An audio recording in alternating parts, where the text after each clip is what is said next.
नमस्कार। समय रणक्षेत्र का मैं आपके साथ आशीष प्रमोद गोस्वामी। बिना किसी देरी के आपको लेकर चलेंगे भुज, जहां पर इस वक्त प्रधानमंत्री मोदी संबोधित कर रहे हैं। पहले देखिए। सटीकता से पाकिस्तान के एयरबेस को, उनके सैनिक ठिकानों को तबाह कर दिया। उससे दुनिया हैरान हो गई। जैसा मैंने कहा, आपने तो 71 की लड़ाई देखी है। इस बार पूरा पाकिस्तान कांप रहा था दोस्तों, कांप रहा था। और 71 में वो सोचते थे कि हमने भूज के एयरबेस पर हमला किया था, और उस समय हमारी बहनों ने कमाल करके दिखा दिया था, बहादुरी की मिसाल दिखाई थी। और साथियों,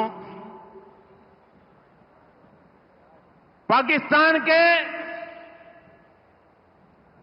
हमले का जवाब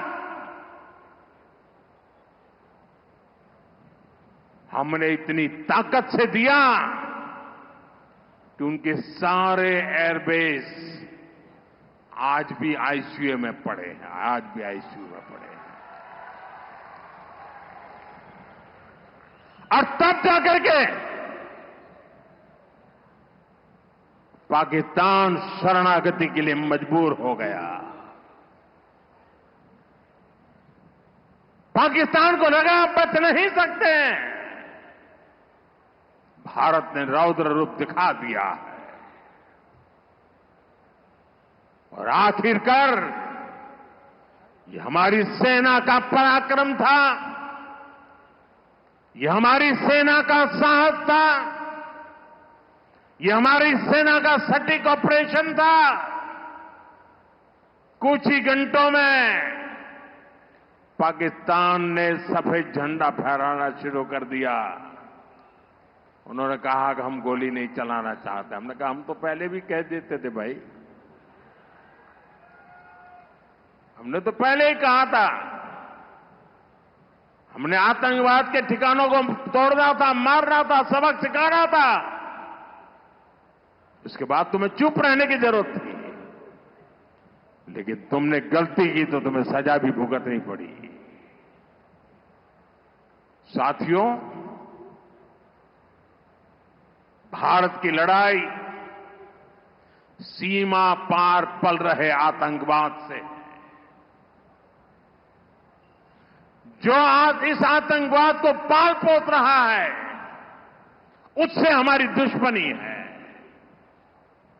मैं कच्छ की इस धरती से, पाकिस्तान की सीमा पर सटा हुआ मेरा जिला है, मैं पाकिस्तान के लोगों को भी कहना चाहता हूं, क्या पाया आपने? हिंदुस्तान दुनिया की चौथी इकोनॉमी बन गया, और तुम्हारा हाल क्या है? तुम्हारे बच्चों के भविष्य को बर्बाद किसने किया? तुम्हें दर दर भटकने के लिए मजबूर किसने किया? ये आतंकवाद के आकाओं ने।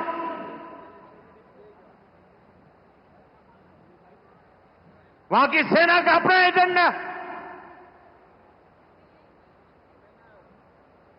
पाकिस्तान के नागरिकों, खास करके वहां के बच्चे, ये मोदी की बात कान खोल करके सुन लो। ये आपकी सरकार और आपकी सेना आतंकवाद को समर्थन दे रही है। आतंकवाद पाकिस्तान की सेना और सरकार के लिए पैसा कमाने का जरिया बन गया है। पाकिस्तान के युवकों को तय करना होगा, पाकिस्तान के बच्चों को तय करना होगा, क्या ये रास्ता उनके लिए ठीक है? क्या उनका भला हो रहा है? सत्ता के लिए जो एक खेल खेले जा रहे हैं, क्या उससे पाकिस्तान के बच्चों की जिंदगी बनेगी? मैं पाकिस्तान के बच्चों को कहना चाहता हूं, ये आपके हुक्मनारा, ये आपकी सेना आतंकवाद के साए में पल रही है। वो आपके जीवन में खतरे पैदा कर रही है, आपके भविष्य को नष्ट कर रही है, आपको अंधेरे में धकेल रही है।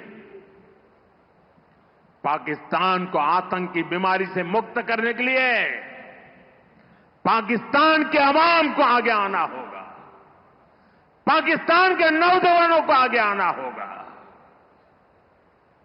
सुख चैन की जिंदगी जियो, रोटी खाओ, वरना मेरी गोली तो है ही।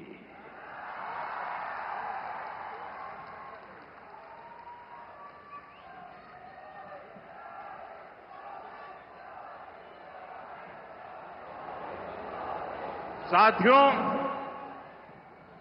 भारत की दिशा एकदम स्पष्ट है।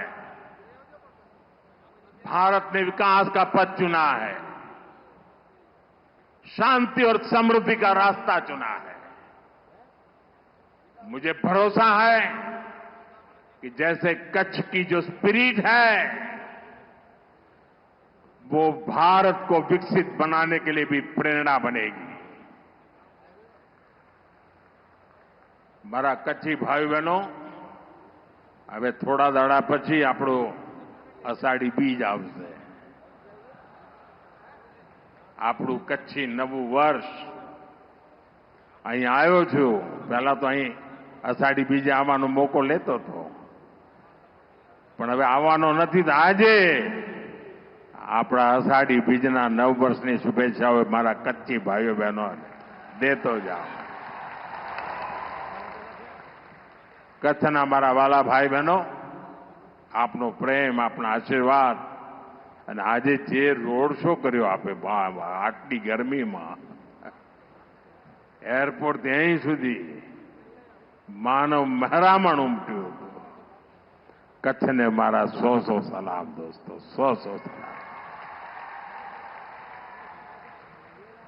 એકવાર ફરી આપ સૌને અનેકવિધ વિકાસ કાર્યોની ખૂબ ખૂબ શુભકામનાઓ આપું છું। મારી સાથે જોરપૂરી તાકાતથી બોલીએ અને તિરંગા ઝંડાને બરાબર ઊંચા કરીને કરીએ। ભારત માતા की, भारत माता की, भारत माता की, भारत माता की। वंदे वंदे वंदे वंदे वंदे वंदे वंदे। बहुत बहुत धन्यवाद। धन्यवाद माननीय प्रधानमंत्री जी, आपके प्रेरणादायी उद्बोधन। तो देखा आपने, प्रधानमंत्री मोदी दरअसल 2 दिवसीय अपने गुजरात दौरे पर हैं और भुज में वो संबोधित कर रहे थे। लेकिन आज बात हम करेंगे बेहद महत्वपूर्ण एक विषय की। देखिए, एक तरफ हिंदुस्तान की ऐतिहासिक छलांग है, दूसरी तरफ पाकिस्तान का पूर्ण पतन। भारत के ऑपरेशन सिंदूर की गर्जना अभी थमी नहीं थी कि देश ने आर्थिक रणभूमि पर भी एक और विजय पताका फहरा दिया। आज भारत ने जापान, ब्रिटेन, फ्रांस, इटली और कनाडा जैसे विकसित देशों को पछाड़ दिया है और खुद को दुनिया की चौथी सबसे बड़ी अर्थव्यवस्था के रूप में स्थापित कर दिया है। ये सिर्फ जीडीपी का आंकड़ा नहीं है, समझिए इसे। ये 140 करोड़ भारतवासियों की मेहनत, हमारी नीतियों की ताकत और प्रधानमंत्री मोदी के अडिग नेतृत्व की जीवंत गाथा है।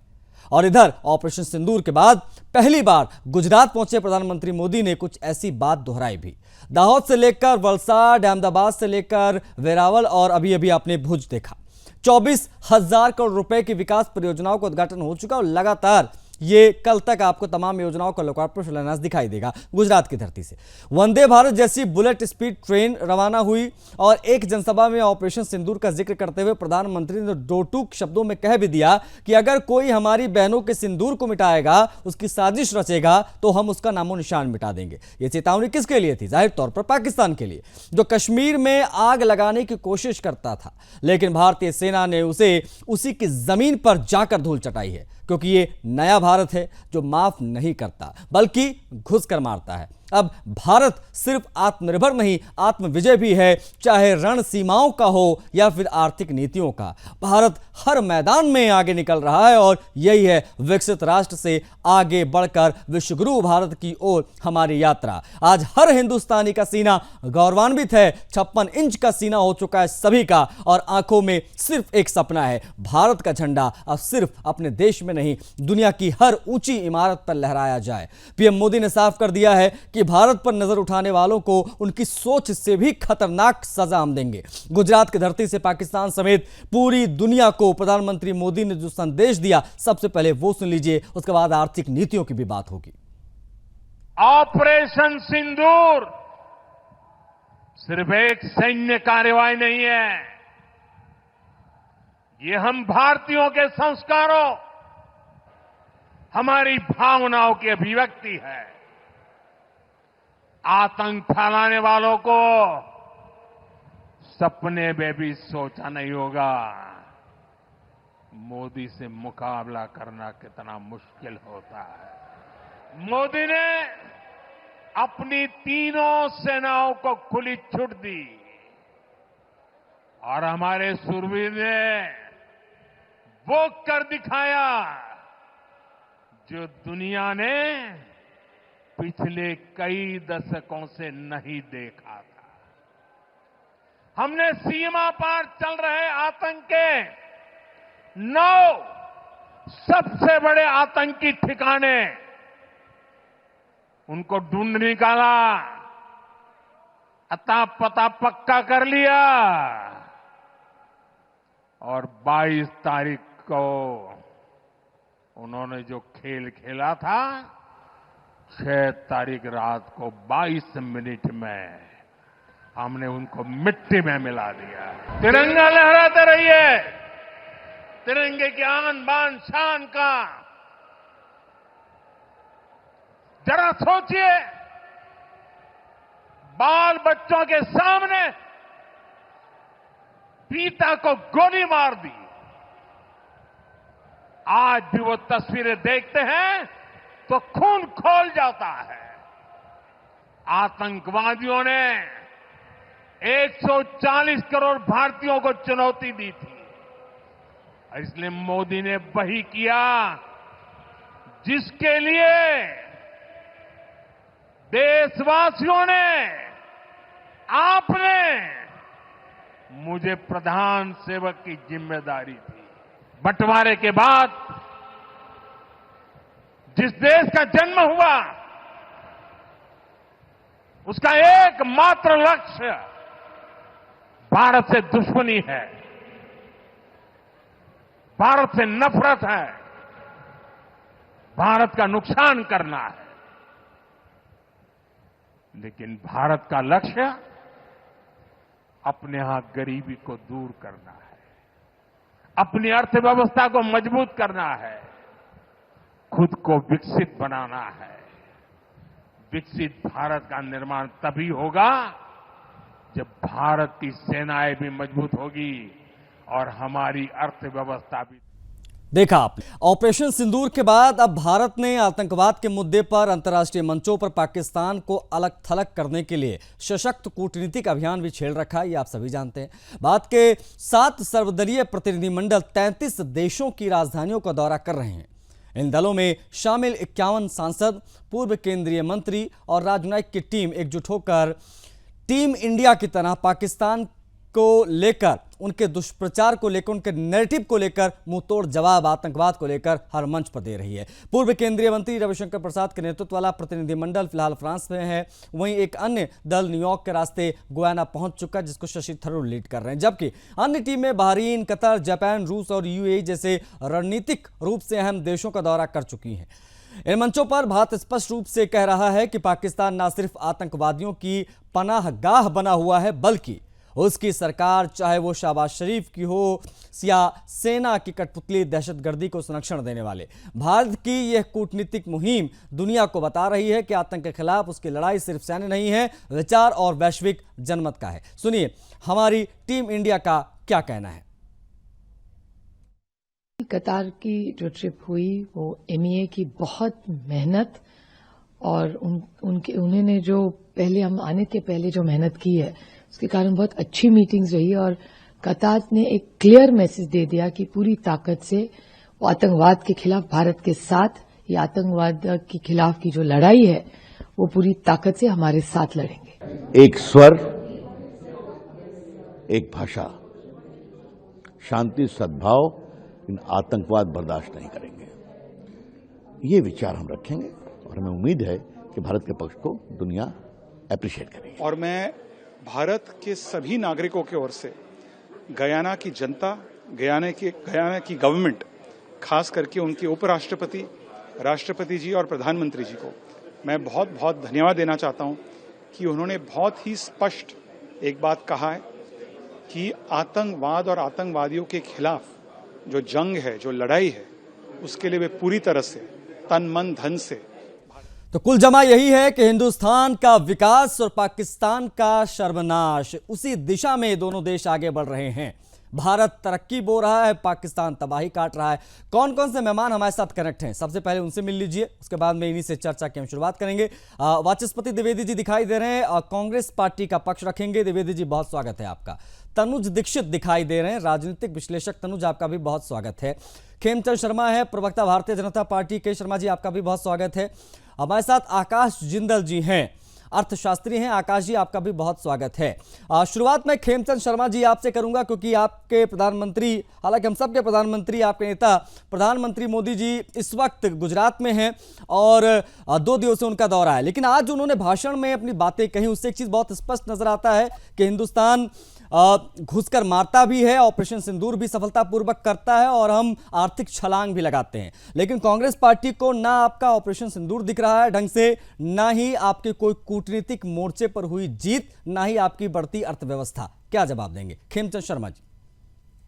नमस्कार, जय श्री राम। नमस्कार जी, जय श्री राम। आतिफ भाई, 2 बड़ी खुशखबरियां हैं। एक, भारत $4 ट्रिलियन की इकोनॉमी बन चुका है, 4th लार्जेस्ट इकोनॉमी बन चुका है। और एक बहुत बड़ी बात है, जब हम 4th लार्जेस्ट बन गए तो हमसे ऊपर सिर्फ 3, तो पूरे विश्व में हम 4थी आर्थिक रूप से सबसे बड़ी ताकत। निसंदेह इन्वेस्टर का विश्वास का मतलब आसानी से हमारी इंडस्ट्री को, हमारे इंडस्ट्रियलिस्ट को, हमारे बिजनेसमैन को पैसा मिल सकता है, हमारी सरकार को पैसा मिलेगा। तो आगे बहुत सारी जॉब की अपॉर्चुनिटी रहेंगी, हमारा देश और तेजी से आगे बढ़ेगा और आने वाले समय में कुछ ही सालों में हम 3rd लार्जेस्ट इकोनॉमी बन जाएंगे।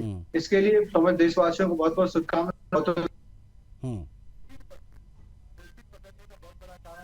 मोदी जी की वजह से ये स्पीड पकड़ पाए। अगर मोदी जी से पहले की सरकारें होती तो शायद अभी हमें बहुत लंबा समय लगता 4th लार्जेस्ट इकोनॉमी बनने में।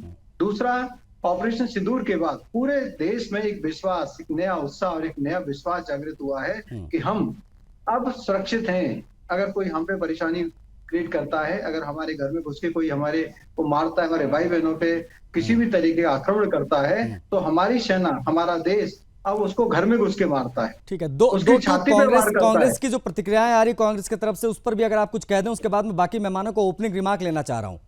शर्मा जी देखिए, कांग्रेस और आज की कांग्रेस और पहली कांग्रेस, आजादी के समय की कांग्रेस, इसमें जमीन आसमान का फर्क है।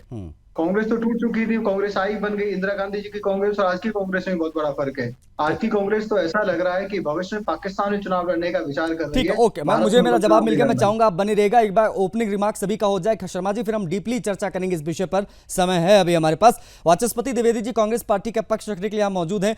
द्विवेदी जी, भारत ऑपरेशन सिंदूर की सफलता के बाद अब 4थी अर्थव्यवस्था दुनिया की बन चुका है। कांग्रेस पार्टी इन चीजों को इग्नोर क्यों कर रही है? आशीष जी नमस्कार, और हमारे सभी को अपने साथियों को बहुत बहुत आदर जो प्रेम पूर्वक नमस्कार। जैसा कि आप सभी ने कहा कि आप ही नहीं, पूरा देश इस बात पर गौरवान्वित है कि हम 4थी अर्थव्यवस्था बने हैं। उसकी मुस्तहक इस सरकार को देना चाहिए, इसमें कोई गुरेज नहीं है, इस बात से कोई इनकार नहीं कर सकता। जिस प्रकार कोई इनकार नहीं कर सकता कि 2000 में हम दुनिया की 10वीं अर्थव्यवस्था थे। उसके पहले आपको सभी को अच्छी तरह पता है कि इसके पहले 40 टन सोना हमारे देश को रखना पड़ा था गिरवी, और वो इतना पैसा भी नहीं था कि अगले माह लोगों को वेतन दिया जा सके। उस अवस्था से लेकर विश्व की 10वीं अर्थव्यवस्था तक लाने में 2004 में मात्र कितने समय में हुआ? वो तो आप देख लीजिए, चंद्रशेखर जी के समय से लेके इसके बाद कांग्रेस की सरकार 10वीं तक आप 4 तक लाए हैं, उसका निश्चित रूप से बधाई की पात्र ये सरकार है। लेकिन आप इस बात से दरकिनार नहीं कर सकते, कांग्रेस को महरूम नहीं कर सकते इस तरह से कि उसके लिए फाउंडेशन ले तो कांग्रेस की गवर्नमेंट ने या उसकी पूर्ववर्ती सरकार ने, चाहे वो वाजपेयी जी की रही हो, चाहे किसी की भी सरकार रही हो, या कांग्रेस के सवाल द्वारा ये है वाचस्पति सहयोगी द्विवेदी जी सरकारें की थी, उनमें रही। हमने आज के लेकिन समय में अब जो जी, मैं दूसरी बात जी, कहता हूँ जी। जो दूसरा बात आप कह रहे हैं कि आज जो सीज फायर पर जो विजय जुलूस निकाला जा रहा है, मैंने बहुत जगह सीज फायर पर नहीं निकाला जा रहा सर, मैं क्लियर कर दूं, नहीं मैं स्पष्ट कर दूं, सीज फायर पर नहीं निकाल रहे हैं। ये जो हमारी सेना का शौर्य रहा ना पाकिस्तान में घुसकर जो हमने दिखाया, वो उसकी वीर गाथा गा रहे हैं हम लोग। सीज फायर पर वही मैं आ रहा हूँ, मैं वही आ रहा हूँ। सीज फायर पर विजय जुलूस किस बात का हो सकता है?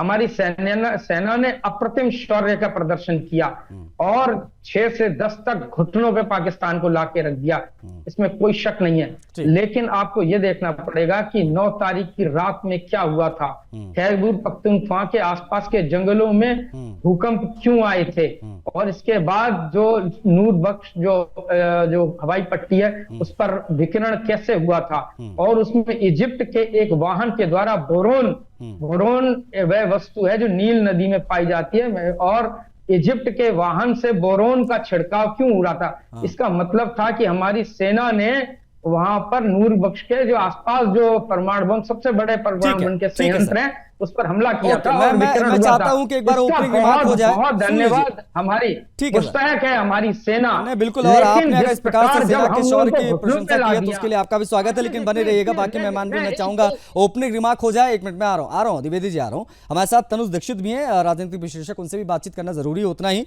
और हमारे साथ आकाश जी भी हैं।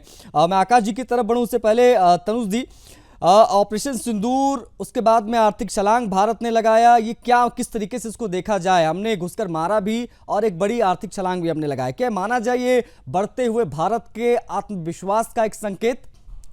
तनुज, आपकी आवाज तनुज नहीं आ रही, एक बार अपने डिवाइस को अनम्यूट करिए प्लीज।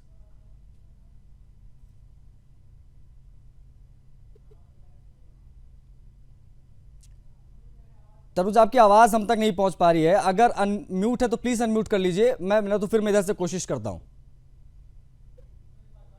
नहीं, आवाज नहीं जा पा रही। मैं जुड़ूंगा तनुज, मैं आ रहा हूं, बने रह गए आप। आकाश जी हैं। आकाश जी, भारत ने कई बड़ी दुनिया की अर्थव्यवस्थाओं को पीछे छोड़ते हुए टॉप 4 में हम आए हैं। बतौर अर्थशास्त्री आप मौजूदा परिदृश्य में जो कुछ भी हमने देखा झेला है पिछले कुछ समय में, उसके बावजूद इतना बड़ी छलांग लगाना, इसको किस प्रकार से बतौर एक अर्थशास्त्री आप देख रहे हैं? क्या जीडीपी का एक खेल है या कोई असली ग्राउंड रियलिटी इसे माना जाए कि वाकई में हमने बहुत कुछ कर दिखाया है पिछले कुछ वर्षों में? आकाश जी, देखिए, बियॉन्ड जीडीपी हमने बहुत कुछ किया है। जीडीपी तो जाहिर सी बात है इकोनॉमी को दिखाता है, और जीडीपी खेल जो आप वर्ड यूज कर रहे हैं, I don't endorse that word at all. क्या खेल होता है जीडीपी का? GDP is numbers. जीडीपी के लिए पूरी इकोनॉमी का एनालिसिस होता है, तब जाके जीडीपी कैलकुलेट होती है, कोई खेल तमाशा नहीं होता ये। दूसरी बात, जीडीपी के बियॉन्ड आपको लेके चलिए, जीएसटी कलेक्शन 2017 में जीएसटी लॉन्च हुआ था, तब बहुत स्केप्टिसिज्म थी, तब बहुत डाउट्स थे कि जीएसटी कामयाब होगा कि नहीं। आज आपके सामने डेटा रख दूं, 2.37 लाख करोड़ जीएसटी का हमारा कलेक्शन आया है अप्रैल 2025। करंट डेटा है आपके सामने जो मैं रख रहा हूं। इसका मतलब क्या है? सबसे पहले तो इसका मतलब है जीएसटी इतना कलेक्ट होने का कि हिंदुस्तान खुशहाल हो रहा है। जीएसटी के नंबर्स तब आते हैं जब लोग शॉपिंग करने ज्यादा जाते हैं, जब लोग आउटिंग में जाते हैं, रेस्टोरेंट्स में जाते हैं। अब कोई भी परिवार छोटे छोटे शौक तब पूरे करेगा जब प्रॉस्पेरिटी होगी, वृद्धि होगी। तो हिंदुस्तान प्रॉस्परस हो रहा है, India is getting financially prosperous. अब आप कह रहे थे जीडीपी से बियॉन्ड क्या है, मैंने जीएसटी की आपको बात बताई। उसके बाद आ जाए इनकम टैक्स पे।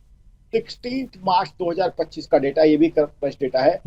16% इनकम टैक्स कलेक्शन में वृद्धि हुई है। इनकम टैक्स में कब इंक्रीज होगा? इनकम टैक्स में इंक्रीमेंट तभी होगा जब लोगों की इनकम बढ़ेगी, तभी लोग इनकम टैक्स ज्यादा देंगे। Because mind this is voluntary payment of income tax. Voluntarily people would pay higher income tax only once people's incomes have risen, तो लोगों की कमाई बढ़ रही है जी। अब आ जाइए उसके बाद आगे, एफडीआई और फॉरेन पोर्टफोलियो इन्वेस्टमेंट। एफडीआई और फॉरेन पोर्टफोलियो इन्वेस्टमेंट हिंदुस्तान में दबा के हो रहा है। अब जीडीपी पे भी आ जाइए। जीडीपी 2023-24 की बात करें, हिंदुस्तान की जीडीपी 9.2% रही है, ये रिवाइज डेटा है। और जिस जीडीपी को आप खेल कह रहे हैं, आपको बता दूं, नहीं, मैंने खेल इसलिए कहा आकाश जी क्योंकि ना महंगाई बेरोजगारी को लेकर अभी भी बहुत सवाल उठते हैं। समानता की बात बहुत होती है कि rich gets richer, poor gets poorer, ये हो रहा है हिंदुस्तान में। हम इस पर भी मैं आपसे समझूंगा क्योंकि आप ही बेहतर तरीके से हमारा मार्गदर्शन कर सकते हैं, समझा सकते हैं। इसलिए मैं चाहूंगा कि आप जरूर इन सवालों का भी जवाब दें तमाम दर्शकों को कि महंगाई और बेरोजगारी के मामले पर जिसको लेकर विपक्ष सरकार को घेरता है, वहां पर भी हम कहां स्टैंड करते हो, कितना समय लगेगा प्रति व्यक्ति आय को सुधारने में। इस प्रकार की चीजों पर भी मैं और डीपली आपसे समझूंगा। सर रिक्वेस्ट बने रहेगा आकाश जी। हमारे साथ तनु जी, आवाज जा रही मेरी? प्लीज अगर कुछ बोलिए, आपकी आवाज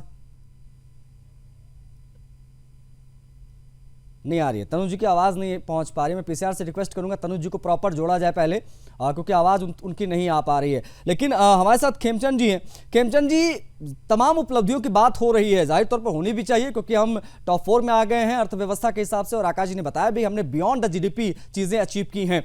लेकिन आपके द्वारा जो आपके सरकार के प्रयासों के द्वारा जो चीजें हुई हैं, ऐसा आप लोगों का कहना है, हमने ऑपरेशन सिंदूर भी किया, हमने अर्थव्यवस्था में भी छलांग लगाई, लेकिन कांग्रेस वाले इसको सिर्फ और सिर्फ इवेंट बाजी बता रहे हैं कि ये सिर्फ और सिर्फ इवेंट बाजी हो रही है। और अभी आपने सुना द्विवेदी जी कह रहे हैं कि ये सीज फायर को लेकर जो है वो तिरंगा यात्रा निकाली जा रही है।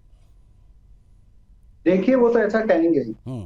जो यूपीए की सरकार थी, जब हम सरकार में आए, हम 10th पोजीशन पे थे। 10 से 5th पे किसके ड्यूरेशन में आए? मोदी जी के ड्यूरेशन में आए। 5th से 4th पे किसके ड्यूरेशन में आए? मोदी जी के ड्यूरेशन में। मैं ये ऐसा नहीं कह रहा कि कांग्रेस का कोई भी योगदान नहीं है। मैंने क्या कहा, मैंने लास्ट टाइम भी यही कहा, अगर कांग्रेस की सरकार होती तो अभी तक हो सकता है कि हम 6-7 पे अटके होते, 10 से प्रोग्रेस करते। लेकिन आज हम जो 4th पे तो पक्का नहीं होते। जिस तरीके से उन्होंने इकोनॉमी को बर्बाद किया, 10 साल में इकोनॉमी को चूर चूर कर दिया, एक बैंकिंग सिस्टम पूरी तरीके से चरमराया गया था, कहीं भी कोई भी डिसीजन नहीं हो रहे थे, पॉलिसी पैरालिज्म था। आज वो सारी चीजें खत्म हो गई हैं। आज फिर डिसीजन हो रहे हैं। इंफ्रास्ट्रक्चर पे युद्ध स्तर पे इन्वेस्टमेंट हो रहा है। 11 लाख करोड़ से ज्यादा इंफ्रास्ट्रक्चर पे इन्वेस्टमेंट हुआ है। 4 गुना स्पीड से हाईवे बन रहे हैं। आज हमारे यहाँ पे स्पेस टेक्नोलॉजी में हम विश्व की जो सर्वोत्तम जो टेक्नोलॉजी है उसके साथ आगे बढ़ रहे हैं। आज बहुत सारे आयाम है जिसमें हम विश्व की टॉप मोस्ट जो इकोनॉमी है, टॉप मोस्ट जो कंट्रीज है, उनको मुकाबला दे रहे हैं। क्यों? क्योंकि आज इंडिजिनियस टेक्नोलॉजी पे विश्वास किया जा रहा है। आज मेक इन इंडिया पे विश्वास किया जा रहा है। आज ऑपरेशन सिंदूर में इंडिजिनियस जो टेक्नोलॉजी है, भारतीय स्वदेशी जो टेक्नोलॉजी है, उसका जोरदार प्रदर्शन पूरे विश्व के सामने हुआ है। पाकिस्तान पता ही नहीं लगा पाया, चाइना पता ही नहीं लगा पाया, क्योंकि वो टेक्नोलॉजी हमारी टेक्नोलॉजी है। वो बाहर से टेक्नोलॉजी आ रही होती तो वो इसको कहीं ना कहीं अंदाजा लगा सकते थे, लेकिन उनको पता ही नहीं चला कि भारत ने अपने दम पे भी इतनी टेक्नोलॉजी को विकसित कर लिया है कि आप सैकड़ों की संख्या में ड्रोन भेजोगे तो उनको मार गिरा सकते हैं। आप हाइपरसोनिक मिसाइल भेजोगे, उनको इंटरसेप्ट कर सकते हैं, उनको मार गिराएंगे। चाइना की हाइपरसोनिक मिसाइल को भी मार गिराएंगे और साथ के साथ घुस के अटैक भी कर पाएंगे। तो ये जो कैपेबिलिटी है, ये हमारे सरकार की सतत जो प्रक्रिया में जो काम हो रहा था, जो मजबूती है, आदरणीय प्राइम मिनिस्टर मोदी जी का जो अच्छा नेतृत्व है, ये उसको दिखाता है। इसीलिए मैं कहता हूं, मैंने ये नहीं कहा कि कांग्रेस का योगदान 0% है। मैंने ये कहा कि कांग्रेस फार बेटर कर सकती थी अगर 65 साल में उन्होंने काम किया होता। अगर देश को प्रथम करके काम किया होता तो नेहरू जी के जमाने में हम यूनाइटेड नेशन का पार्ट होते, सिक्योरिटी काउंसिल के पार्ट होते। अगर हम सिक्योरिटी काउंसिल के उस समय पार्ट होते तो चाइना हमें दबा नहीं पाता, दूसरे देश हमें दबा नहीं पाते। ठीक है, 1971 में जी मैं एक रिक्वेस्ट है खेमचंद जी बने रहेगा, एक छोटा सा मुझे ब्रेक लेना पड़ रहा है। ब्रेक से जब लौटेंगे तब मैं आकाश जी की तरफ बढ़ूंगा और समझने की कोशिश करूंगा कि हमने टॉप 4 इकोनॉमी का जो खिताब है वो हासिल कर लिया, लेकिन इन सब के बीच में महंगाई बेरोजगारी के सवाल भी उठते हैं। लेकिन जो हमारी अर्थव्यवस्था इतनी बूम की, इसमें कौन कौन से क्षेत्र ऐसे रहे जो बहुत बड़ी, आप कह सकते हैं बड़े इंजन के रूप में सामने आए, वो भी हम उनसे समझेंगे। हम तनु जी से भी जुड़ने की कोशिश करेंगे, उनका भी क्या नजरिया है वो भी हम समझेंगे, क्योंकि हिंदुस्तान विकास की दिशा में आगे बढ़ रहा है। 2047 का रोड मैप हमारे सामने है और उस दिशा में हमने साबित भी खुद को किया है। लेकिन पाकिस्तान सर्वनाश की तरफ जा रहा है। पाकिस्तान की जो हरकतें हैं, उनका जो आतंकवाद है, उनको किस तरीके से पीछे लेकर जा रहा है, हम किस तरीके से आगे जा रहे हैं, कुछ ये इशारा आज प्रधानमंत्री मोदी भी गुजरात की धरती से कहते नजर आए। हमारे साथ तमाम मेहमान हैं। तनुज, क्या मेरी आवाज आप तक पहुंच रही है? तनुज दीक्षित, मेरी आवाज नहीं पहुंच पा रही है। आकाश जी, मैं पुनः एक बार आपकी तरफ बढ़ूंगा। आकाश जी, हमने लगातार देखा कि किस प्रकार से हमने जो है तेज गति से अर्थव्यवस्था में छलांग लगाई, लेकिन महंगाई बेरोजगारी को लेकर भी घेरा जाता है। इस पर भी मैं आपके पॉइंट ऑफ व्यू जानना चाहूंगा। हम टॉप 4 में आए, इसके पीछे कौन सी बहुत बड़ी वजह आपको लगती है? और दूसरी बड़ी चीज ये कि कौन कौन से ऐसे क्षेत्र रहे जिन्होंने आप कह सकते हैं बहुत बड़े इंजन के तौर पर आगे बढ़ाया हमारे देश को? आकाश जी। सबसे पहले आप बात कर रहे हैं कि महंगाई पे मुद्दे पे घेरा जाता है। मुझे नहीं समझ आता क्यों घेरा जाता है। आपको महंगाई का डेटा दे दूं पिछले 2 महीने का, 3.16% और 3.3%। आरबीआई ने कहा हुआ है 4 से 6% का कंफर्ट लेवल का बैंड है, 4% ±2%। तो जो 4% ±2% है उसमें भी हम 4% से कम है। तो क्यों घेरा जाता है जब आरबीआई के comfort level, declared comfort level से कम है? ये चीज मेरी समझ में नहीं आई। महंगाई इस समय पूरा कंट्रोल में है, 3.16%। द्विवेदी जी, इस पर आपका जवाब लूंगा मैं। कंज्यूमर प्राइस इन्फ्लेशन का डेटा आता है, ये रिकॉर्डेड डेटा है, पिछले 3 महीने से महंगाई 4% से कम है। अब आ जाइए अनएम्प्लॉयमेंट पे। एम्प्लॉयमेंट अपॉर्चुनिटीज लगातार हिंदुस्तान में बढ़ रही है। क्यों? अभी जीएसटी कलेक्शन की मैंने बात की, 2.37 लाख। जीएसटी कलेक्शन का मतलब क्या है? क्यों आम भाषा में आपको बताऊं, कार्स ज्यादा बिक रही है, 2 व्हीलर्स ज्यादा बिक रही है, लोग रेस्टोरेंट से ज्यादा जा रहे हैं, घूमने ज्यादा जा रहे हैं। एक नई गाड़ी बिकती है तो 15 से 18 हजार लोगों को रोजगार मिलता है। If a 2 wheeler is being sold, 8 to 10,000 people get employment. जब इतनी जीएसटी कलेक्शन हो रही है, इनकम टैक्स कलेक्शन में ग्रोथ आ रही है। इनकम टैक्स कलेक्शन में ग्रोथ कब आएगी? जब लोगों की इनकम बढ़ेगी, जीडीपी बढ़ रही है। तो जाहिर सी बात है अनएम्प्लॉयमेंट जो है उस तरह की नहीं है। हाँ, इतना जरूर है कि हमारे यहाँ, please allow me to complete, please don't cut me short, please allow me to complete, this is not good. ये जरूर है कि हमारे यहाँ पॉपुलेशन एक्सपोजर नहीं, मैं आकाश जी चाहूंगा अपनी बात आप संक्षेप में रखें, क्योंकि बाकी मेहमान भी, मुझे बाकी की तरफ भी बढ़ना है। तो संक्षेप में अगर आप अपनी बात रख पाए सर, तो मुझे लगता है बाकी को भी मौका मिलेगा। आकाश जी, अब उसमें क्या है कि जो हमारे मैसिव पॉपुलेशन एक्सपोजर है उसकी वजह से कुछ जो है अनएम्प्लॉयमेंट की इश्यू आ रही है। अदरवाइज एम्प्लॉयमेंट जनरेशन हमारे यहाँ बहुत अच्छी है। और एक और चीज बता दूं, अभी कांग्रेस की बात हो रही थी, 10 more सेकंड, जीएसटी कलेक्शन की बात हो रही थी। जीएसटी कलेक्शन में मैं कांग्रेस को भी बधाई दूंगा, क्योंकि ये जो जीएसटी कलेक्शन 2.37 लाख करोड़ है, उसमें बड़ा कॉन्ट्रीब्यूशन कांग्रेस की 2 स्टेट्स का है, कर्नाटका और तेलंगाना का। तो ये लोग भी बधाई के पात्र है। ऑफकोर्स आज की जो 4th लार्जेस्ट इकोनॉमी है उसका पूरा श्रेय प्रधानमंत्री मोदी और उनकी टीम को दूंगा, but Vachaspati Dwivedi ji GST collection के लिए बधाई के पात्र है। ठीक है, वाचस्पति द्विवेदी जी, आप हैंड रेज कर रहे थे जब आकाश जी डेटा दे रहे थे। मैं चाहूंगा अपनी बात आप शुरू कर दीजिए। मुझे बड़ा अफसोस हो रहा था, बड़ा उनकी बुद्धि पर तरस आ रहा था कि जिस प्रकार की वो डेटा दे रहे थे।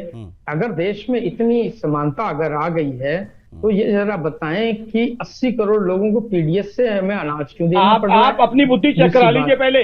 ये मैं डेटा दे रहा हूँ आपको, इन्फ्लेशन का ये रिकॉर्ड डेटा आप अपने पास रखिए, डेटा आप अपने पास रखिए, मुझे डेटा अपने पास रखिए। डेटा की बाजीगरी योजना आयोग से, नीति आयोग बना के आपने किस तरीके से, you don't believe the data, समय आप प्लीज लेट मी कंप्लीट।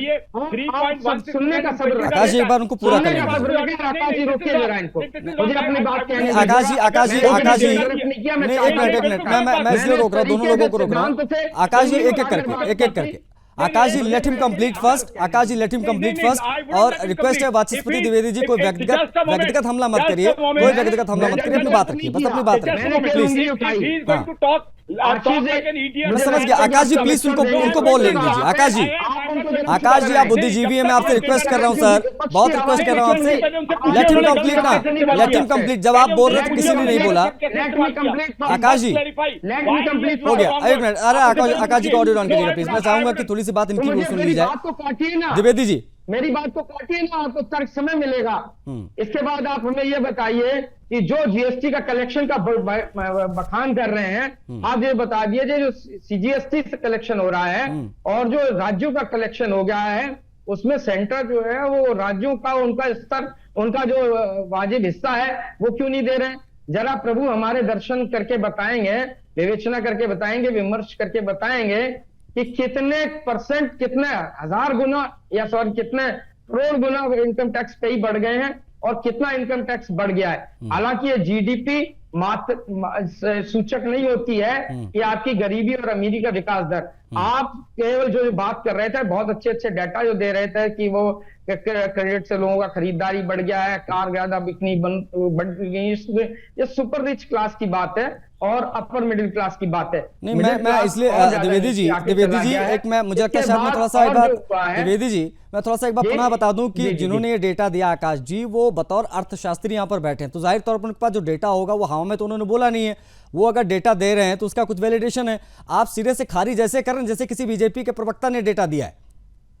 आ रहा हूं मैं खेमचंद जी। नहीं, मैं उनका जो प्रस्तुतिकरण का तरीका है उसमें सरकार का हिस्सा दे लेते हुए सरकार की तरफ बयानबाजी करते हुए दिख रहा है। ठीक है, अब मैं कहना चाहिए था। अब मैं जवाब देता हूं। समझ गया, आपकी बात आ गई है द्विवेदी जी, आपकी बात आ गई है। आप जो कहना चाह रहे थे उसका मर्म हमने समझ लिया है। बने रहिएगा आकाश जी, उस पे आपकी बात पे कुछ रिएक्ट करना चाह रहे हैं। एक लोगों को रोजगार क्यों नहीं है? ठीक है, मैं उस पर भी मैंने सवाल पूछा, मैं इस पर Uttar Pradesh got it. I got your point, sir. I got your point.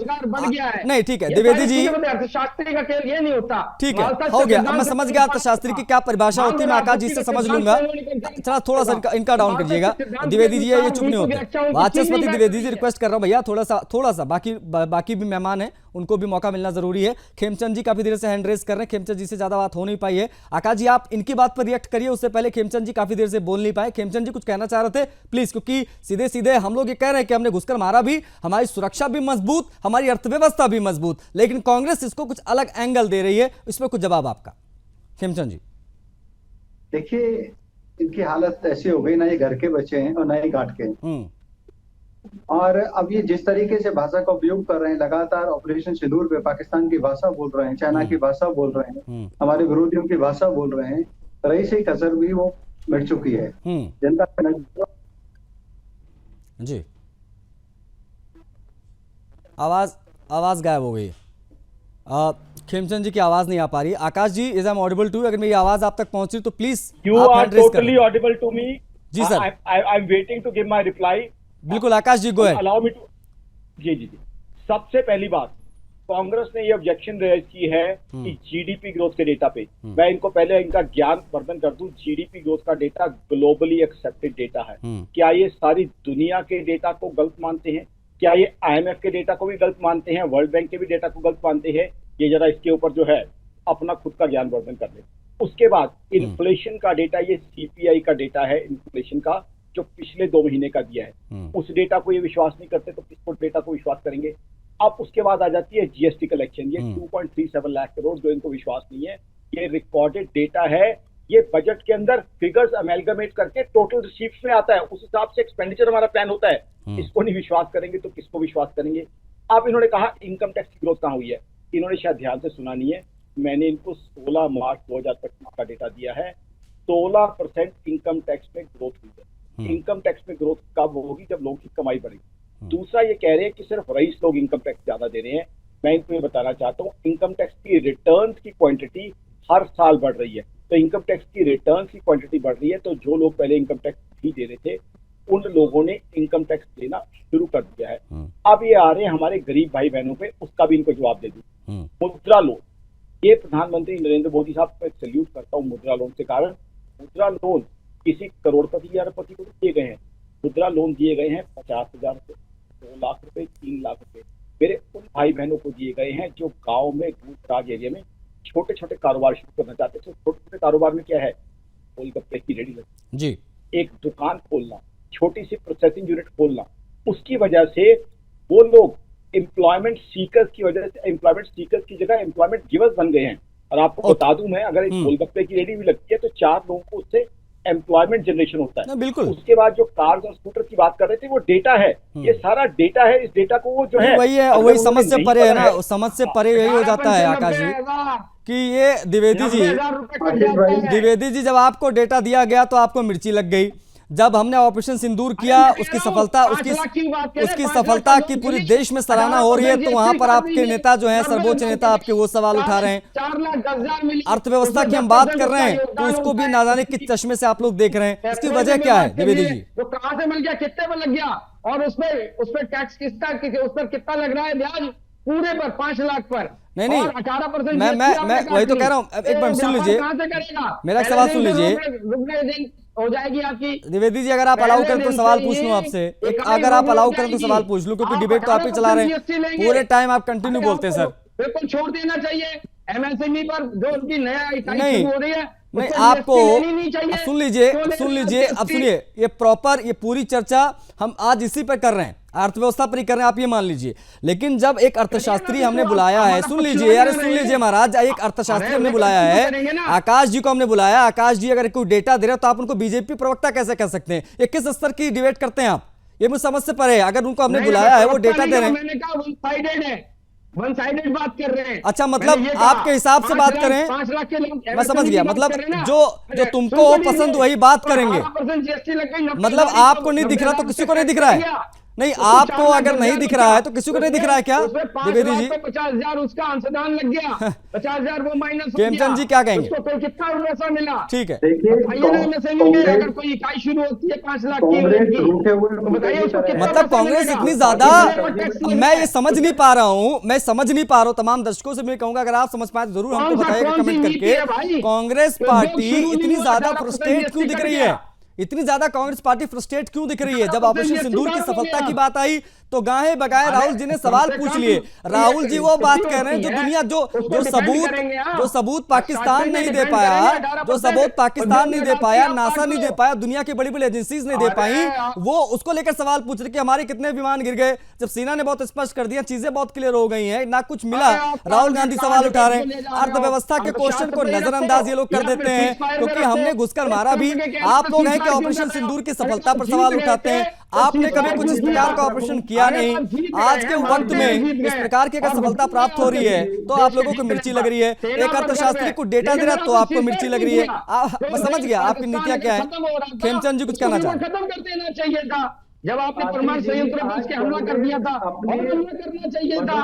Khemchand जी का ऑडियो बढ़ाइए भैया। खेमचंद जी, कांग्रेस अपने मनोबल से काम नहीं कर रही है, बल्कि कांग्रेस हैंडल हो रही है। जो देश विरोधी ताकत है, भारत विरोधी ताकत है, वो आज कांग्रेस को हैंडल कर रही है।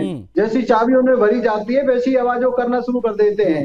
अब उनमें चाबी भरी गई कि आप पाकिस्तान के साथ हो जाओ। पाकिस्तान का जो नरेटिव है, पूछो भारत से कितने आपके फाइटर जेट गिराए गए, जबकि आर्मी ने साफ कर दिया कि हमारा कोई भी, वो सवाल तो शॉकिंग था जी उनका। इंडियन एयरफोर्स का कोई भी ऐसा व्यक्ति नहीं है जो पाकिस्तान के पास क्या हो या सुरक्षित हो। सारे के सारे हमारे सैनिक सुरक्षित हैं। अब ऑपरेशन ऑन है, ऑपरेशन अभी बंद नहीं हुआ है, और ऑपरेशन जब ऑन होता है तो कोई भी जो लॉजिस्टिक डिटेल्स हैं वो डिस्क्लोज नहीं की जाती। ये चाहते हैं कि अभी वो डिस्क्लोज हो जाए, वो डिस्क्लोज हो जाए ताकि पाकिस्तान को फायदा मिल सके, चाइना को फायदा मिल सके, देश के दुश्मनों को फायदा मिल सके। इसीलिए वो सारी इन्फॉर्मेशन खेमचंद जी, हम जब ये कह रहे हैं कि सुरक्षा और अर्थव्यवस्था, इसका तालमेल भारत को सुपर पावर बनाने की दिशा में आगे बढ़ रहा है। हम नहीं कह रहे आज बन जाएंगे, लेकिन आने वाले समय कुछ उस तरीके से इशारा कर रहा है जिस तरीके से हम ये कॉकटेल देख रहे हैं। इस पर कांग्रेस पार्टी कहती है ये सब इवेंटबाजी है, ऐसा कुछ है ही नहीं। मतलब देश आगे बढ़ रहा है, उससे इनको दिक्कत आ रही है, क्यों? देखिए, एक कहावत है गांव में, जो कुएं का मेढक होता है वो कुएं को पूरा संसार समझता है। कांग्रेस ने अपने जमाने में भारत में कुछ किया नहीं, ना डेवलपमेंट किया और ना ही हमारी सुरक्षाओं को ध्यान में रखते हुए हमारी सेना का मॉडर्नाइजेशन किया। वही लगता है कुछ हो नहीं रहा है, नाटक। जब कांग्रेस पार्टी से इस बात होती है तो पहुंच जाते हैं। अब आज की बात कर रहे हैं सर, आज की बात कर रहे हैं। There's a lot of difference between 71 and 25 sir. कहां पढ़े आप? 54 साल पुरानी बात कर रहे हैं आप। कहां पर क्या चल रहा है अभी? आज के प्रदर्शन की बात करिए, साउथ एशिया में बढ़ते हिंदुस्तान के दबदबे की बात करिए, उस पर बात नहीं हो रही है। खैर मेरे पास समय इतना ही था, मैं डिबेट को क्लोज करूंगा। लेकिन आकाश जी अगर कुछ कहना चाहे 10 सेकंड दूंगा आपको। आकाश जी 10 सेकंड दूंगा, जल्दी से फिर मैं क्लोज कर रहा हूँ। आकाश जी, सार्वजनिक उपक्रमों को बेचा है, सारा अपने मित्रों को बेचा है। ठीक है, वाचस्पति द्विवेदी आप बचे रहिएगा, आप बचे रहिएगा, बस आप बचे रहिएगा, रिक्वेस्ट कर रहा हूँ। आकाश जी जल्दी से फिर मैं क्लोज करूंगा। हमारा काम है बोलना, तो तोहफा दिया गया है, जीएसटी कलेक्शन बढ़ रही है, तो तब बढ़ती है कि मिडिल क्लास खर्चा कर रहा है। द्विवेदी जी सबसे ज्यादा मौका आप लोगों ने मौका नहीं देंगे, कलेक्शन तब बढ़ रहा है जब लोगों की कमाई बढ़ रही है, बुलाएंगे, जीडीपी ग्रोथ तब बढ़ रही है पक्षों जब को देश में रखेंगे। तरक्की हो रही है। विजय शंखनाद बोल लेने दीजिए, 10 सेकंड दिया था उनको।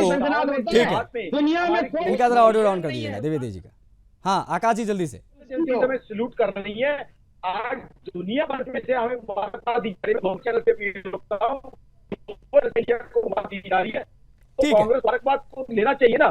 तो जब बिल्कुल सर, मेरे पास समय इतना ही था। आकाश जी, मैं मैं माफी चाहूंगा, कुछ टेक्निकल ग्लिच भी आ रही है, आपकी आवाज भी स्पष्ट रूप से नहीं पहुंच पा रही, लेकिन आप सब ने समय दिया। आकाश जी, खेमचंद जी, तनुज जी और वाचस्पति द्विवेदी जी, आप सभी का बहुत शुक्रिया। बड़ी चीज ये है कि हमने सुरक्षा भी दिखाई कि हम किस प्रकार से मजबूत हैं, हमने घुसकर मारा भी, और इसी बीच खबर आती है कि हम टॉप 4 इकोनॉमी बन चुके हैं। इसको लेकर प्रधानमंत्री भी कहते नजर आए, लेकिन ये बात कांग्रेस को एक्सेप्टेबल नहीं है। कांग्रेस को लगता है ये सब इवेंटबाजी है। इस चर्चा में इतना ही, मुझे आज्ञा दीजिए। जय हिंद।